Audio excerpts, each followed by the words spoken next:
SSC 27 আগামী 6 মাসে ব্যবসা শিক্ষা বিভাগ থেকে কিভাবে তুমি এ প্লাস অর্জন করতে পারবে তার কমপ্লিট স্ট্র্যাটেজি শেয়ার করব আজকে।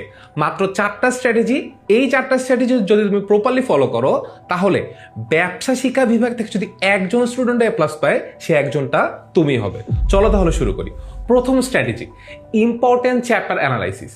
এ প্লাস পাওয়ার জন্য সব পড়তে হয় না, তার কারণ বেশি পড়া মানে একটু বেশি পড়া, যার কারণে তুমি যদি অনেক বেশি পড়ে ফেলো দেখা যায় অনেকগুলো জিনিস ভুলে যাওয়ার টেন্ডেন্সি কাজ করে।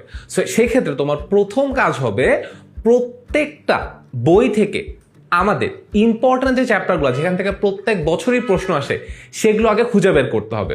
ফর এক্সাম্পল, অ্যাকাউন্টিংয়ে আমরা কি জানি, অধ্যায় 10 মানে আর্থিক বিবরণ থেকে 2টা প্রশ্ন, মানে একটা প্রশ্ন যেটা আসবে সেটাতেই 20 মার্ক থাকে, আর অন্যান্য চ্যাপ্টারগুলো থেকে তাহলে আমার কি করার সুযোগ থাকে, স্কিপ করার সুযোগ থাকে। তুমি চাইলে 11 আর 12 নম্বর চ্যাপ্টারটা স্কিপও করতে পারো, কিন্তু এখানে একটা কিন্তু থেকে যায়, সেই কিন্তুটা আমরা জানবো স্ট্র্যাটেজি নাম্বার 2-তে। ফর এক্সাম্পল, ফাইন্যান্সের ক্ষেত্রে আমাদের ম্যাথ থাকে আবার থিওরি থাকে। সো ম্যাথ আর থিওরির একটা মিক্স তোমাকে করতে হবে, তার কারণ থিওরিটিক্যাল কোয়েশ্চেনে 10-এ 10 পাওয়া যায় না, বাট ম্যাথমেটিক্যাল কোয়েশ্চেনে 10-এ 10 পাওয়ার সুযোগ থাকে। তারপর আমাদের ব্যবসা উদ্যোগ যে সাবজেক্ট, সেখানেও যে চ্যাপ্টারগুলো বড় সেখান থেকে কিন্তু 2টা সিকিউ চলে আসতে পারে। সো ওইখানে আমাকে এইটা বুঝতে হবে কোন কোন চ্যাপ্টারগুলো বেশি ইম্পর্টেন্ট, সেগুলোকে বেশি ফোকাস দিয়ে পড়তে হবে। আর যেগুলো মনে হচ্ছে যে না আমি একটু কম পারি বা না পড়লেও হচ্ছে, পরীক্ষা এখান থেকে কম প্রশ্ন আসে, সেখানে ইম্পর্টেন্সটা কম দিতে হবে। বাট স্ট্র্যাটেজি নাম্বার 2-তে একটা টুইস্ট আছে। সো চলো, 2 নাম্বার স্ট্র্যাটেজিটা হচ্ছে আমাদের কমপ্লিট সিলেবাস শেষ করতে হবে। এইটার মানে কি ভাই, একটু আগে আপনি বললেন যে আমাদের ইম্পর্টেন্ট চ্যাপ্টারগুলো পড়লে হবে, এখন আবার বলতেছেন কমপ্লিট সিলেবাস পড়তে হবে। 2টা বুঝা দিচ্ছি। দেখো, ফার্স্ট কাজ হচ্ছে কি, আমাদের ইম্পর্টেন্ট চ্যাপ্টারগুলো সিলেক্ট করে ফেললাম। এখন কমপ্লিট সিলেবাস বলতে বোঝাচ্ছে ওই ইম্পর্টেন্ট চ্যাপ্টারগুলো যেগুলো তুমি সিলেক্ট করলা সেগুলো এমনভাবে কমপ্লিট করতে হবে যে ওখান থেকে যেভাবেই প্রশ্ন করুক না কেন তুমি যাতে অ্যান্সার করে দিয়ে আসতে পারো। মানে পৃথিবীর সবচেয়ে কঠিন প্রশ্ন যদি ওই চ্যাপ্টার থেকে করে তারপরও যেন তোমাকে আটকায় রাখা না যায়, এইরকম ভাবে ওই চ্যাপ্টারের প্রিপারেশনটা এনশিওর করতে হবে।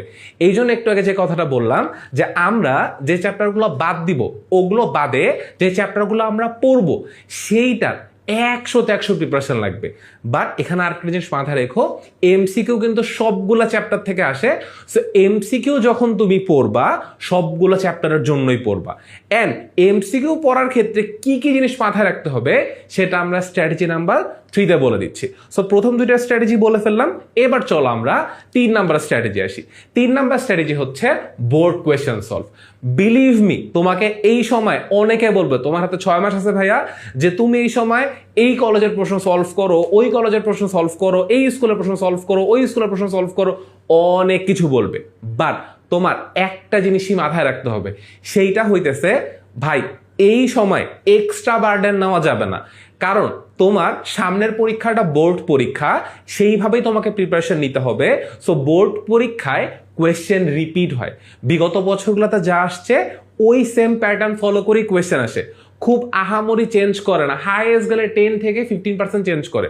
সো তোমার আগামী 6 মাস যদি খাওয়া দাওয়া বন্ধ করেও যদি কোনো কোশ্চেন প্র্যাকটিস করতে, সেটা কোন কোশ্চেন হবে, কোনো স্কুলের প্রশ্ন না, সেটা হবে বোর্ড কোশ্চেন। অ্যান্ড তুমি যখন বোর্ড কোশ্চেন সলভ করতে যাবা তখন তোমাকে যে কাজটা করতে হবে, এখানে একটা আইকন দেখতে পাচ্ছ যে একটা প্রশ্ন দেওয়া আছে। সো বোর্ড কোয়েশ্চেন সলভ করার সময় তোমাকে যেটা মাথায় রাখতে হবে সেটা হচ্ছে ঘড়ি ঘন্টা ধরে আমাদের এই বোর্ড কোয়েশ্চেনগুলো সলভ করতে হবে, যেটা কিনা আমরা প্রপারলি বলবো আমাদের 4 নাম্বার স্ট্র্যাটেজিতে। বাট বোর্ড কোয়েশ্চেন সলভ করার ক্ষেত্রে একটু বলে রাখি, সব বোর্ডের কোয়েশ্চেন কিন্তু একরকম হয় না, যদিও তোমাদের ক্ষেত্রে অভিন্ন বোর্ডের মানে বোর্ড প্রশ্ন থাকতে পারে, বাট তুমি চেষ্টা করবা স্পেসিফিক করে বলে দিচ্ছি, কুমিল্লা বোর্ডের কোয়েশ্চেন কঠিন হয়, দিনাজপুর বোর্ডের কোয়েশ্চেন কঠিন হয়। তুমি যে চ্যাপ্টারগুলো সিলেক্ট করতেছো মেক শিওর ওই চ্যাপ্টারের বিগত বছরে যতগুলো বোর্ডে প্রশ্ন আসছে সবগুলো বোর্ড প্রশ্ন যেন তুমি প্রপারলি সলভ করতেছো। নাও comes up the 4th strategy. এইটা কি? 4th স্ট্র্যাটেজিটা হচ্ছে chapter wise model test. Believe me, this only strategy যেটা তোমার লাইফটারে চেঞ্জ করে দিবে। তুমি পড়লা, দেখলা, সব করলা, বাট তুমি যদি মডেল টেস্ট প্রপারলি না দাও তাহলে কিন্তু তোমার প্রিপারেশন কমপ্লিট হবে না। এখন তোমার কথা যে ভাই এখনই তো মনে হয় বলবেন যে মডেল টেস্ট দেওয়ার জন্য এখানে যেতে হবে ওখানে যেতে হবে, কোথাও যাওয়ার কথা বলবো না। তুমি তোমার বাসায় এই জিনিসটা করতে পারো, বাট তোমাকে একটা অনেস্টি মেনটেন করতে হবে। কেমনে করবা? তুমি যেটা করতে পারো, তোমার যে কোনো টেস্ট পেপার নিয়ে একদম ঘড়ি ঘন্টা ধরে একটা কোয়েশ্চেন দিবা, তোমার পরীক্ষার সময় কয় ঘন্টা থাকে, 3 ঘন্টা থাকে, ওই 3 ঘন্টা টাইম সেট করে কিন্তু তোমার একটা করে মডেল টেস্ট সলভ করবা। তা না হলে যেটা দেখা যাবে যে তুমি ডিসঅনেস্ট হয়ে যাও, আচ্ছা ঘড়ি থাক, আমার একটা আর্থিক বিবরণী করতে 50 মিনিট লেগে যাইতেছে, কোনো সমস্যা নেই, পরীক্ষার হলে এইটা করলে ইউ আর ডেড, কোনোভাবেই A+ পাওয়া পসিবল না। সো তোমাকে প্রত্যেকটা জিনিস মাথায় রেখে ঘড়ি ঘন্টা ধরে টাইম ওয়েস্ট করতে হবে, অ্যান্ড মডেল টেস্টে 100 অনেস্টি মেনটেন করতে হবে। এখন এতগুলা স্ট্র্যাটেজি তো বললাম, সবগুলো স্ট্র্যাটেজি তোমার একার পক্ষে একা একা পারা, জানা অথবা করা সম্ভব নাও হতে পারে। সেক্ষেত্রে আমরা টেকনিক স্কুল থেকে তোমাদের জন্য সবগুলা স্ট্র্যাটেজি মেনটেন করে একটা সিঙ্গেল জিনিস নিয়ে আসছি, সেটা একটু তোমাকে দেখাই। এখান থেকে আমি সিলেক্ট করলাম ব্যবসা শিক্ষা বিভাগের জন্য যে কোর্সটা, সেই কোর্সটায়।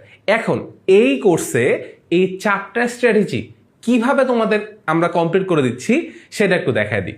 তো তুমি যদি একটু কোর্সের ডেসক্রিপশন অল পড়ো, এইখানে এই কোর্সে যা যা থাকছে এই জায়গাটা একটু ভালো করে খেয়াল করো। প্রথমে 10টা বিষয়ের উপর ডিটেল লাইভ ক্লাস। এই 10টা বিষয় কি? বাংলা, ইংলিশ, ICT, এগুলো তো থাকতেছেই, সাথে থাকতেছে জেনারেল ম্যাথ, সায়েন্স এবং তোমার কমার্সের 3টা সাবজেক্ট, অ্যাকাউন্টিং, ম্যানেজমেন্ট, ফাইন্যান্স। এই সাবজেক্টগুলো পড়বো আমরা এখানে, অ্যান্ড প্রত্যেকটা সাবজেক্টের উপর লাইভ ক্লাস হবে। যেই লাইভ ক্লাসে আমরা টিচাররা প্রিভিয়াস ইয়ারের বোর্ড কোয়েশ্চেন অ্যানালাইসিস করে একটা চ্যাপ্টারের A to Z কমপ্লিট করবো। Sound interesting? এখনো বাকি আছে, তারাও বলছি। এরপরে অধ্যায় ভিত্তিক ডেইলি MCQ পরীক্ষা। একটু আগে যে তোমার মডেল টেস্টের কথা বললাম না, আমরা প্রত্যেকটা ক্লাস নেওয়ার পর ওই প্রত্যেকটা ক্লাসের পর, মানে প্রত্যেকটা লাইভ ক্লাসের পরে আমরা ক্লাসে যা যা পড়াবো তার উপর ডেডিকেটেড মডেল টেস্ট হবে। এইটাও ইন্টারেস্টিং মনে হচ্ছে না? আরো ইন্টারেস্টিং জিনিস বাকি আছে, তোমাকে বলতেছি। তো ফার্স্টে লাইভ ক্লাস বলে ফেললাম, এরপর ডেইলি যে MCQ পরীক্ষা হবে সেটা বলে ফেললাম। তারপরে কি থাকতেছে? তারপরে হচ্ছে আমাদের প্রিভিয়াস ইয়ারে আমরা যে পড়াইছি সেইখানের আর্কাইভ ক্লাসগুলো দিব। অ্যান্ড এইখানে সবচেয়ে ইন্টারেস্টিং জিনিস তোমাকে বলি, প্রিভিয়াস ইয়ারে 5000-এরও বেশি মানুষ A+ পাইছে আমাদের এই কোর্সে ক্লাস করে, অ্যান্ড সেই আর্কাইভ ক্লাসগুলো তোমাদেরকে আমরা দিয়ে দিচ্ছি এখানে। And last but not the least, তোমাদের ফুল 100 মার্কের একটা মডেল টেস্ট হবে, যেখানে আমরা তোমাদেরকে খাতা চেক করে দিয়ে দিব। সো তোমার পড়া হয়ে গেল, পরীক্ষা হয়ে গেল, MCQ কনফিউশন সলভ হয়ে গেল, অ্যান্ড ওভারঅল মডেল টেস্ট দিয়ে তুমি তোমার বোর্ড পরীক্ষার জন্য কতটুকু প্রস্তুত, 100তে অ্যাকচুয়ালি কত তুমি পাবা, সেইটা তোমার জানা হয়ে গেল আমাদের এই একটা কোর্সের মধ্যে। এরপর কোর্সটা কিভাবে কিনবো? কোর্স কেনার জন্য সহজ একটা পদ্ধতি, আর একটু উপরে দেখলে পাচ্ছ কোর্স কিনুন একটা বাটন আছে, এখানে তুমি একটা ক্লিক করলা। এই হ্যাকটা ফলো করলে তোমার SSC যে 6 মাসের গেম প্ল্যানটা আছে, সেই গেম প্ল্যান তুমি যদি আমাদের সাথে কমপ্লিট করতে চাও, অ্যান্ড আমরা এবার যে টার্গেট নিচ্ছি 15,000 স্টুডেন্ট আমাদের সাথে A+ পাবে, সেই 15,000-এ তুমি একজন হতে চাও, তাহলে তোমাকে ওয়েলকাম করছি আমাদের শেষ মুহূর্তের প্রস্তুতি ব্যবসা শিক্ষা বান্ডেলের এই কোর্সটাতে। তাহলে দেখা হচ্ছে তোমার সাথে ক্লাসে। সেই আশা, সেই প্রত্যাশা রেখে আজকের মতো এখানে শেষ করছি। আশা করি দেখা হবে বিজয়ের মঞ্চে।